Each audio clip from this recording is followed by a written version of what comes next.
We'll start by preparing our levain. Now, panettone is traditionally made with something known as a pasta madre, which is basically just a lower hydration, sweeter levain.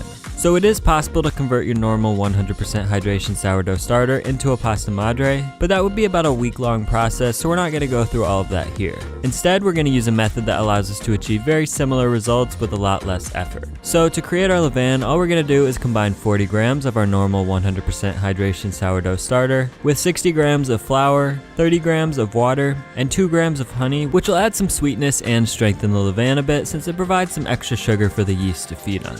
Now I'm just mixing it here using my rubber spatula, but if it becomes too difficult, you could also dump the levain out onto your work surface and knead it by hand to bring it together. And once you're done, you've got your sweeter, lower hydration levain that'll allow us to achieve very similar results to a traditional pasta madre.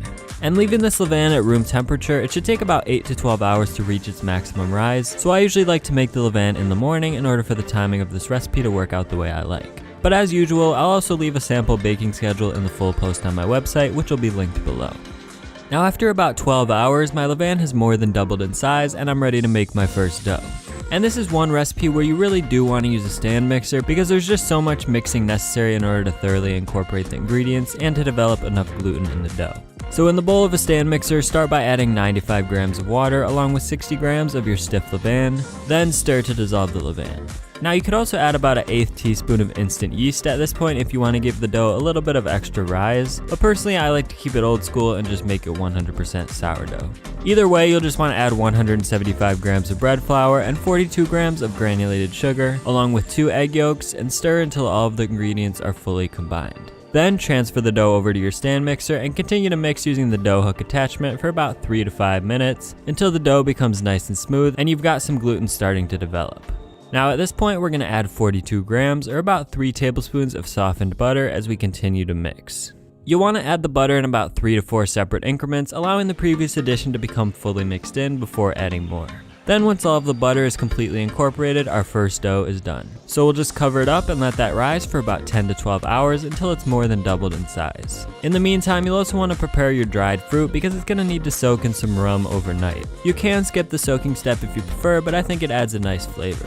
So you'll want to use anywhere from about 3/4 to 1 cup of dried fruit depending on your preferences. So I'm using some dried cranberries, raisins, and golden raisins here, but you can really use any dried fruits you like, or even some candied orange or lemon peel, which is often used in traditional panettone. In this case, I'm using about a cup of dried fruit total, and I usually like to very roughly chop them to make the pieces a bit smaller. So once all of your dried fruits are prepared, just toss them into a bowl with about 1.5 tablespoons of either dark or light rum. Then cover that up and place it into your fridge for the time being. Now after about 8 to 12 hours, your dough should be nicely risen, and at that point it's time to make the final dough. So go ahead and punch the dough down a bit, which by the way is probably the most fun part of the whole process. Then add 62 more grams of bread flour, followed by 3 grams of salt, 1 egg yolk, 1/2 teaspoon of vanilla extract, and 2 teaspoons of orange zest, which should be the zest from about 1 whole small orange or about 1/2 of a large orange. Then add 20 grams more water, then transfer the bowl back to your stand mixer to incorporate all of those ingredients. Now we still have a few more things to add, but before we do that, we want to develop some more gluten, so continue mixing for about another 3 to 5 minutes until the dough becomes nice and smooth. Now it's time to add 48 more grams of granulated sugar, and we want to add it gradually in about 3 to 4 separate increments, allowing each new addition to incorporate before adding the next. Then add another 63 grams or 4.5 tablespoons of softened butter, again in several small increments. Then finally just add another 20 grams of water and continue mixing until the dough comes together to form a nice smooth ball. By the time everything is mixed in, you should be left with a soft, buttery, stretchy dough that's very satisfying to work with. And at that point, all that's left to do is fold in the dried fruit, so just sprinkle it over top of the dough and fold it over. And I also like to give it another quick spin in the stand mixer to make sure the fruit is evenly distributed. Now it's time for the bulk fermentation, so you can either keep the dough in this bowl or do what I like to do and transfer it to a clear rectangular container. Then cover it up and place it into a warm environment around 85 degrees Fahrenheit, which is about 29 degrees Celsius. As usual, I'm using my proofing box, but if you don't have one of those, you can place it into your oven with the light on, and that should stay around 85 degrees Fahrenheit. So after 30 minutes, remove the dough from your warm environment to perform a set of stretch and folds, which will help to further develop the gluten. So for this, just start by stretching a small portion of the dough up as far as it'll go without tearing, then fold it back over itself, and repeat that process a total of 4 to 8 times around the perimeter of the dough. Then flip the dough over and cover it back up and return it to your warm environment for another 60 minutes. And after that time, we're going to perform one set of coil folds. So to do this, just pick the dough up and let one side fold underneath and then set it back down on top of itself. And repeat that process on all 4 sides of the dough. Then return the dough to your warm environment and let it rest for another 45 minutes. And at that point, it's time to add the dough to our panettone mold, and when it comes to molds, you could either go with these thinner papery ones or these thicker cardboard ones. So I'll have both linked below, but personally I prefer the cardboard ones because they have a bit more structure to them. And for this recipe, I'm using a 7-inch mold, but if you want the dough to rise further over the top of the mold, you could use something like a 6-inch mold. So I don't know if it makes a difference, but I like to spray the mold with a bit of cooking spray, then just turn your dough out onto your work surface, and if you're making more than one loaf, this would be the time to divide up the dough, but in this case, I'm only making one. So form the dough into a taut ball using a lightly greased bench scraper, then gently place it into your panettone mold. Then cover it up, and since panettone likes to rise in a slightly moist environment, I like to cover my mold with a damp dish towel, but you could also just use plastic wrap or something similar. Then again, return it to your warm environment to rise for about 2 to 3 hours until it comes up to around an inch or an inch and a half below the top of the mold.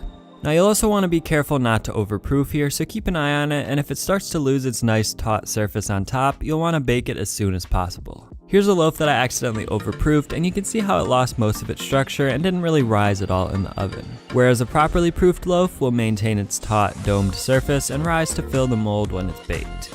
So once the loaf is ready to bake, just place it onto a baking tray and brush the loaf with an egg wash consisting of 1 egg combined with about a teaspoon of water. Then place it into a 350-degree oven, which is about 180 degrees Celsius, for 25 minutes. After 25 minutes, reduce the oven temperature to 325 degrees Fahrenheit, which is about 162 degrees Celsius, and bake for another 7 to 12 minutes until the top turns a medium to dark brown color and the internal temperature reaches 190 degrees Fahrenheit, which is about 85 degrees Celsius. But we're not done yet, so if you're wondering what this funky setup I have here is, it's so that we can hang the loaf upside down to cool.